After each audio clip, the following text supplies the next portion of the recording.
कानपुर में gym trainer ने एक खौफनाक वारदात को अंजाम दे दिया। जिम ट्रेनर ने महिला की हत्या कर उसके शव को कानपुर के जिला मजिस्ट्रेट के परिसर में ही दफना दिया। इस मामले का खुलासा करीब 4 महीने बाद हुआ। 4 महीने बाद पुलिस ने कैसे मर्डर की गुत्थी सुलझाई, इस रिपोर्ट में देखिए। कानपुर में मर्डर की कहानी का जब पर्दाफाश हुआ तो पुलिस के भी होश उड़ गए। हत्या के आरोपी के कबूलनामे पर कार्रवाई हुई तो मानो फिल्मी सीन निकलकर रियल लाइफ में आ गए। किसी क्राइम थ्रिलर की तरह चलने वाली इस कहानी का सस्पेंस 4 महीने तक बना रहा।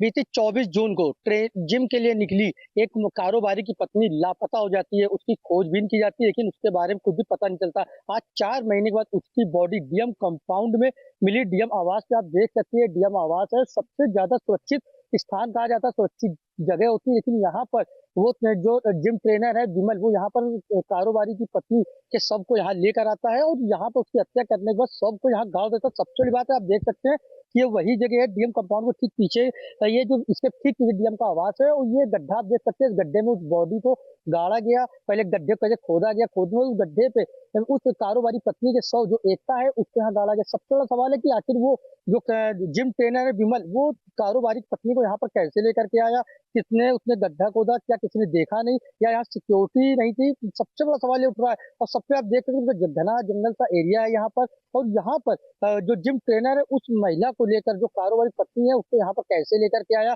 उसकी हत्या कैसे की, गड्ढा खोदने में वो अकेले था या उसके साथ और भी लोग शामिल थे और उस शव को यहाँ गाड़ा गया। तो कहीं ना कहीं अगर बात करें, जब जिलाधिकारी आवास है यहाँ पर अगर आदमी सुरक्षित नहीं है, यहाँ पर कोई बेधड़क यहाँ पर घुस सकता है, तो आम लोगों पर, आम जगह पर क्या कोई एक बड़ा सवाल होता है। और सबसे बड़ी बात है कि यहाँ पर सुरक्षा के पुख्ता इंतजाम होते हैं, गार्ड रहते हैं, अंदर एंट्री होने की सबकी एंट्री होती, कौन एंट्री कर रहा है, लेकिन वो जिम ट्रेनर इसके अंदर कैसे आया, उसने कैसे हत्या करी, यहाँ पर कैसे पहुंचा। तो सबसे बड़ी बात है कि लगातार 4 महीने से पुलिस को खोज रही है, तो उसका इनाम भी रखा गया था कि बताने वाले को, एकता जो कारोबारी पत्नी है उसके बारे में जो बताएगा उसको इनाम मिलेगा। लेकिन 4 महीने के बाद जब जिम ट्रेनर पुलिस के हाथ लगा, उससे कर सकती पूछताछ की तो फिर पुलिस को गुमराह करता रहा। काफी दिनों समझा की बॉडी फिर गंगा जी फेंक दिया, कभी जंगल फेंक दिया। काफी जब पुलिस ने सख्ती करी तब जाकर के साफ हो सका कि उसने उस कारोबारी पत्नी की हत्या करने का सबको जिलाधिकारी आवास के पीछे खाली पड़े जो जगह है वहां पर गाड़ दिया है। तो ये इस घटना के खुलासा के बाद कहीं पूरे शहर में हल्का मचा हुआ है कि आखिर ये बॉडी यहाँ पर कैसे पहुंच गई, वो यहाँ कैसे एंट्री कर गया, क्या इसमें और भी लोग शामिल हैं या फिर विभागीय भी कोई कर्मचारी तो उसमें शामिल नहीं। इन सभी बिंदुओं पर फिलहाल जांच हो रही है।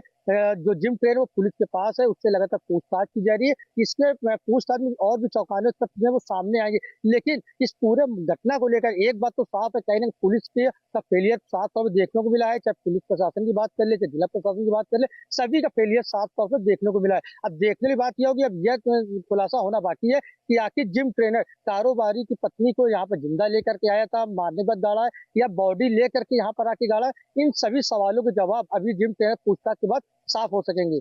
24 जून 2024 को जब वो जिम से घर नहीं लौटी तो पति ने जिम ट्रेनर विमल सोनी के खिलाफ पुलिस में शिकायत दर्ज कराई।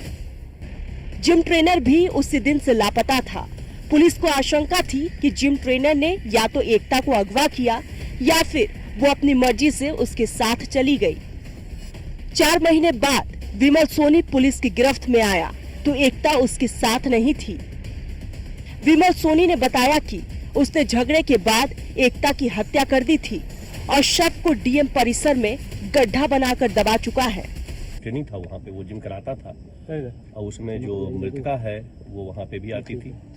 और इसका जैसा कहना है कि जब इसका तिलक हुआ है तो उसको लेकर के उसकी नाराजगी थी कि तुमने तिलक कर लिया और इसको लेकर के इनमें आपस में कुछ वाद विवाद हुआ। ये उसने बात करने के लिए कहा, गाड़ी में गए बैठ के, उसी दौरान इनमें हार्ट अटैक हुई और हार्ट अटैक होने के बाद जैसा कि इसने बताया कि हमने उसको मार दिया और मार करके ला करके यहाँ पे 24 जून 2024 को एक थाना कोतवाली में मुकदमा लिखा गया था 328/366।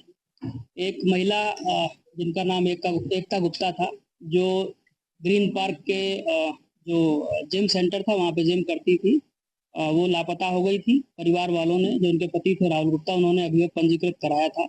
जिसमें उन्होंने एक व्यक्ति जिसका नाम विमल सोनी है, जो जिम ट्रेनर था ग्रीन पार्क के स्टेडियम का जो जिम है उसमें, उसके विरुद्ध लिखवाया गया था। तो इसकी तफ्तीश हम लोग कर रहे थे। उस समय भी जो है वो हम लोगों ने सीसीटीवी देखे थे। अभी जब इसकी गिरफ्तारी हुई है कल, तो इसके द्वारा ये बताया गया कि 24 तारीख की सुबह जो है वो जो एकता गुप्ता थी वो जिम आई थी 7 बजे के आसपास।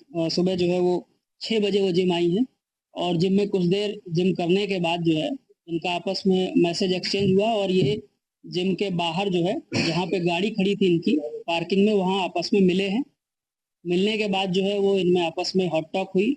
हॉट टॉक की जो वजह इसके द्वारा बताई गई है, जो एक्यूज्ड है, कि इसकी शादी होने वाली थी, तिलक होने वाला था और कई अन्य महिलाओं से जो है ये बातचीत करता था। उसको लेकर के उन्होंने ऑब्जेक्शन किया। घूंसा जो है वो महिला के गर्दन पे मारा, जिससे उनको चोट लगी और वो अनकॉन्शियस हो गई, ब्लीडिंग होने लगी नाक से। ये डर गया। डरने के बाद इसके पास, चूंकि उस समय वहाँ रस्सी भी मौजूद थी इसकी गाड़ी में और एक जो है वो चुन्नी थी, उससे इनका गला दबाया, जैसा कि इसने बताया है। ये बात अभी पोस्टमार्टम रिपोर्ट से वेरीफाई भी होगी। और उसके बाद जो है वो पीछे की सीट को तोड़ करके उसमें जो है वो डेड बॉडी को रखा। जिम ट्रेनर के खुलासे पर पुलिस का यकीन करना मुश्किल हो रहा था, लेकिन जांच शुरू हुई। फॉरेंसिक टीम के साथ पुलिस मौके पर पहुंची।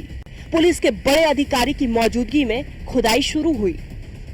गड्ढे से कंकाल निकला तो परिवार ने शव की शिनाख्त कर ली।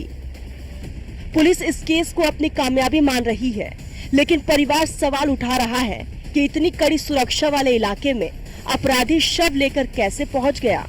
हम तो खुद ही उस सदमे में भैया कि कहाँ यहाँ पे क्या चीज़ है, कैसे मिल गई, क्या कुछ भी है। अभी मुझे जानकारी मिल गई थी, कल मिल गई थी, तो हम 24 जून से चल रहे। लास्ट तो हम जा ही रहे हैं, कंटिन्यू विजिट करते हैं वहाँ पे जा। हमारी है, पत्नी की है, हमारी कपड़ों से स्नैक करी, उसके बालों से करी। सोच तो रहेगा ही, वो जीवन भर का है। मेरे 2 बच्चे हैं, जिस तरह से वो छोटे छोटे बच्चे हैं भैया, हम सिर्फ इतना जानते हैं कि वो 2-2.5 साल से जा रही थी। एक अच्छा वहाँ पे सारा माहौल था, सारी चीज़ें थी, और बस इसके अलावा हम कुछ भी नहीं बोल सकते कि क्या रीज़न है, क्या नहीं रीज़न है, कुछ नहीं। फिलहाल महिला का शव फोरेंसिक जांच के लिए भेज दिया गया है। हालांकि शव मिलने के बाद भी कई सवाल बाकी है। क्या आरोपी जिम ट्रेनर ने सब कुछ अकेले किया या उसके साथ कोई और भी था? जिस इलाके में जज और बड़े अधिकारियों की आवास है, वहां पहुंचकर शव को ठिकाने लगाने में क्या किसी ने आरोपी की मदद की? कानपुर पुलिस के लिए इस फिल्मी कहानी की कई कड़ियों को जोड़ना अभी बाकी है। Bureau report, news 1 India.